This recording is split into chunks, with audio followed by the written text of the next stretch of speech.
Nshuti bakunzi mudasiba gukurikirana amakuru ndetse n'ibiganiro bica kuri Taifa Rwanda, turabasuhuje muri aka kanya. Aka kanya rero cyangwa se muri video tugiye kurebera hamwe ubuzima n'amateka bw'umuririmbyi ndetse akaba yarabaye n'umwarimu. Ni n'intyoza mu kuvuga ariko se atandukaniye he n'abandi mu mivugire ye? Turabirebera hamwe muri iki kiganiro. Ubu nta wundi ni nyakwigendera Kasirye Aimable witabye Imana hagati y'itariki 6 n'itariki 7 mwaka wa Gicurasi 2026. Bivugwa ko yiyahuye aho yaranyoye imiti irengeje urugero, kuko byari n'ibitangaza kubera yuko yarangije igihano cyiwe cy'imyaka 5 yari amaze muri gereza ya Mageragere, aha ni mu mujyi wa Kigali. Ibi byose kandi byanatumye Kasirye Aimable avugwaho byinshi bitandukanye, cyane cyane nk'abatavuga rumwe na leta. Abenshi bagiye bibasira inzego zitandukanye za leta y'u Rwanda bazishinja kumuhitana. Gusa inzego za leta nazo zikabihakana zivuye inyuma, cyane yuko zivuga ko nta kimenyetso na kimwe gihari kigaragaza ko Aimable yishwe, ahubwo zinatanga neza umucyo kuri iki kibazo, zivuga neza ko Kasirye Aimable ashobora kuba yariyambuye ubuzima ku bushake, cyane ko mu mbwirwaruhame zitandukanye yavuze mu bihe bitandukanye yagiye agaruka ku kintu kijyanye no kwiyambura ubuzima, agaragariza rubanda nyamwinshi ko afite ibyo bitekerezo byo kuba kwiyambura ubuzima nta kintu na kimwe bitwaye.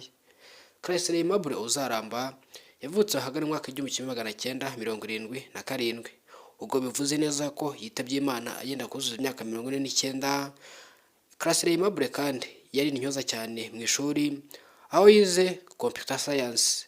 Ahangaha hari hakubiyemo ubumenyi kuri computer cyangwa se kuri mudasobwa, biri no mu bintu byanamuviremo kurangiza kaminuza, ndetse akanasaba akazi akanagahabwa, akaba umwarimu muri kaminuza y'u Rwanda. Aha Kasirye Aimable yarazwiho ubunararibonye ndetse n'ubuhanga cyane bwo gukoresha mudasobwa, aho bamwe mu banyeshuri batanga ubuhamya yigishije uyu munsi wa none bafite akazi keza cyane mu bigo bitandukanye hirya no hino mu gihugu.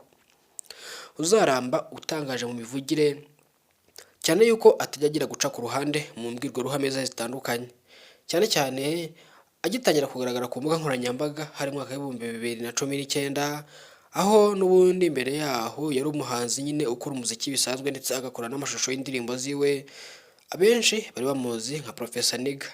Ibyo byose kandi yabifatanyaga n'ubuhanzi, ariko asa nanone akanakora n'ubundi anigisha muri kaminuza. Ibi byose akaba yarabikomatanyirije hamwe. Ahagana mu mwaka w'2019 nibwo yatangiye kujya ku mbuga nkoranyambaga agaragaza imitekerereze ye ndetse anagaragaza uburyo yumva ibintu. Kenshi na kenshi iyi sosiyete tubamo, iyo umuntu avuga ibintu atabanje gutekereza cyangwa se atabanje guca ku ruhande, kenshi na kenshi tumufata nk'umusazi cyangwa se umuntu utuzuye, kubera ko muri iyi sosiyete yacu n'ubundi dusanga bamaze kwimika ikinyoma mu buzima cyangwa se uburyarya bwiganjemo kutavuga ibintu uko biri. Kasirye Aimable ibi bintu yaragiye bikundirwa n'abatari bake, gusa n'abandi batari bake nabo barabimwangira cyane ndetse baranamugaya cyane kuri iyo mitekerereze yatangiye gushyira muri rubanda. Nyuma yaho nibwo yaje kuba ahagarikwa ku mwuga w'ubwarimu, arirukanwa. Nyuma yaho rero nibwo yatangiye kwikoma ishyaka ndetse n'ubutegetsi bw'u Rwanda, aho yavuze yuko bamwiciye ababyeyi, cyane cyane ko yabishinjaga inkotanyi, ngo none bakaba nawe bashaka kumwica, akanatanga mpuruza ko ikimenyimenyi dore bamwirukanye ku kazi. Kasirye Aimable watangiye kwibasira FPR inkotanyi muri ibyo bihe, uyu munsi wa none ntagakiri umukabazima. Ariko ibi byose byaje no gutuma ahagana mu mwaka w'2021 yisanga mu maboko y'ubutabera, arimo aregwa ibyaha birenga 4 birimo kwangisha leta abaturage, kugumura abaturage, gupfobya jenoside ndetse n'imvugo nyandagazi ziganjemo n'ubundi gupfobya jenoside. Kasirye Aimable kandi yarafunzwe.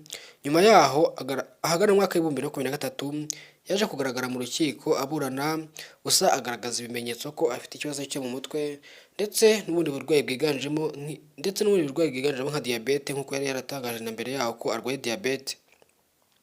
Uyu munsi wa none abantu bacitse ururondogoro bibaza icyahitanye uyu mugabo wamenyekanye cyane mu kuvuga amagambo yujujemo ukuri ndetse habe no guca ku ruhande habe na gato, kuko ibintu yabivugaga uko abibona, ibintu akabivuga uko abyumva, ibintu akabivuga uko abibwiwe, habe no kuyungurura. uyu munsi wa none rero abatavuga rumwe n'ubutegetsi bw'u Rwanda